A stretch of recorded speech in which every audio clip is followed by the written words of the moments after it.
அனைவருக்கும் காலை வணக்கம். இன்று புதன்கிழமை.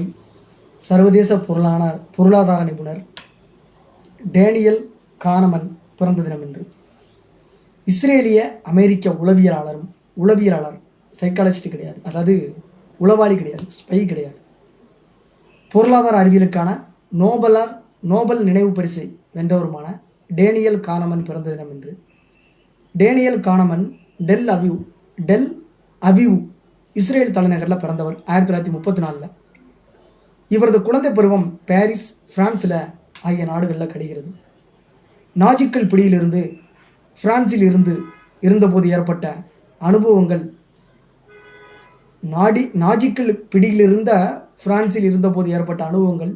இவரை உளவியலில் ஆர்வம் கொள்ள வைத்தன. 1954 ஜெருசலேமில் உள்ள ஹீப்ரு பல்கலைக்கழகத்தில் உளவியல் மற்றும் கணிதத்தில் பட்டம் பெற்றார். அதாவது இஸ்ரேலோட அந்த மொழி தாய்மொழி ஹீப்ரு.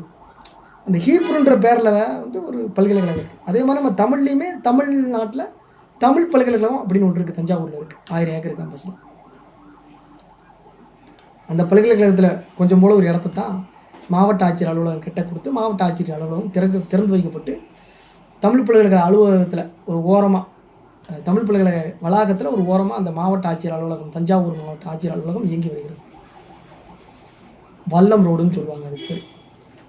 வல்லத்திலிருந்து பிரகதீஸ்வரர் ஆலயம் கட்டுறதுக்கு கிட்டத்தட்ட ஒரு 10-12 கிலோமீட்டர் நினைக்கிறேன், எனக்கு தெரிஞ்சு 20 கிலோமீட்டர் கூட வரும்.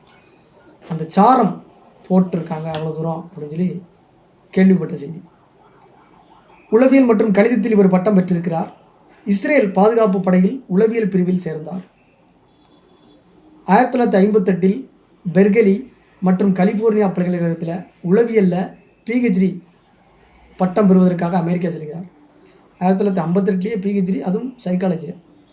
1961 ஜெருசலேமில் உள்ள ஹீப்ரு பல்கலைக்கழகத்தில் உளவியலில் விரிவுரையாளராக தனது கல்வி பணியை தொடங்கினார்.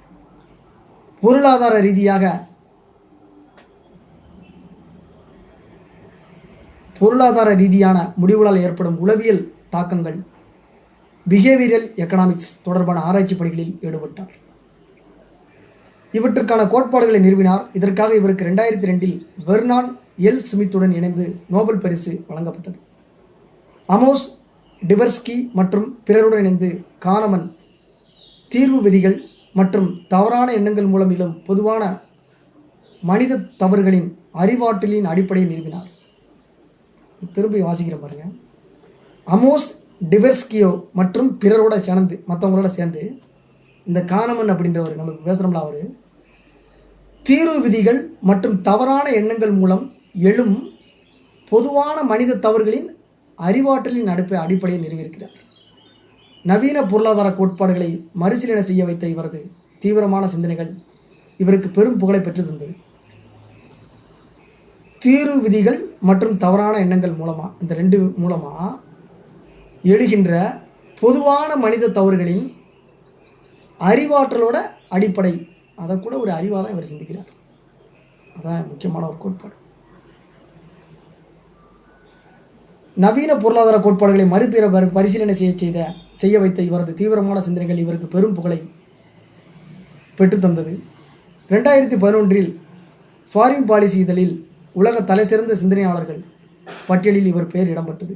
ஃபாரின் பாலிசி அப்படின்னு ஒரு புஸ்தகமே இருக்கும் இதழ். அதே வருடத்தில் இவரது ஆராய்ச்சிகளின் சுருக்கமான தொகுப்புகளை உள்ளடக்கிய திங்கிங் மற்றும் ஃபாஸ்ட் அண்ட் ஸ்லோ புத்தகம் வெளிவந்தது. அமோக விற்பனையானது. பிரின்ஸ்டன் பல்கலைக்கழகம் உட்ரோ வில்சன் ஸ்கூலில் உளவியல் மற்றும் பொது விவரங்கள் பப்ளிக் அஃபேர்ஸோட பேராசிரியராக பணிபுரிகிறார்.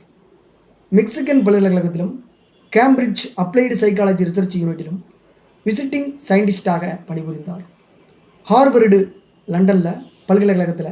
லண்டனில் உள்ள ஹார்வர்டு பல்கலைக்கழகத்தில் உளவியல் ஆசிரியராக பணிபுரிந்திருக்கிறார். இவர் தனியாகவும் டவர்ஸ்கியுடன் இணைந்தும் ஏராளமான கட்டுரைகளை எழுதியிருக்கிறார். இவர் எழுதிய முதல் கட்டுரை belief in the law of small numbers அப்படின்ற ஒரு கட்டுரை முக்கியமானது. 1978 ஹீப்ரு பல்கலைக்கழகத்தில் பணியை விட்டு விலகி கொலம்பியாவில் உள்ள யூனிவர்சிட்டி ஆஃப் பிரிட்டனில் சேர்ந்தார். நோபல் பரிசு தவிர 2007 அமெரிக்க உளவியல் அமைப்பின் வாழ்நாள் பங்களிப்பாளர் விருது உட்பட ஏராளமான விருதுகளையும் வென்றிருக்கிறார். உலகின் பல்வேறு பல்கலைக்கழகங்களில் இவருக்கு டாக்டர் பட்டம் வழங்கியிருக்கிறது. தனது புத்தகங்களுக்காகவும் பல்வேறு பரிசுகளையும் விருதுகளையும் வென்றிருக்கிறார். பேராசிரியராகவும் உளவியல் ஆராய்ச்சியாளராகவும் தன் பணிகளை தொடர்கிறார். நன்றி, வணக்கம். இவர் உயிரோடு இருக்கிறாரா என்பதை நீங்கள் கண்டுபிடித்துக் கொள்ளுங்கள். ஆனால் 1934 பிறந்திருக்கிறார். 90 வருஷம் ஆச்சு. 94 வயசு.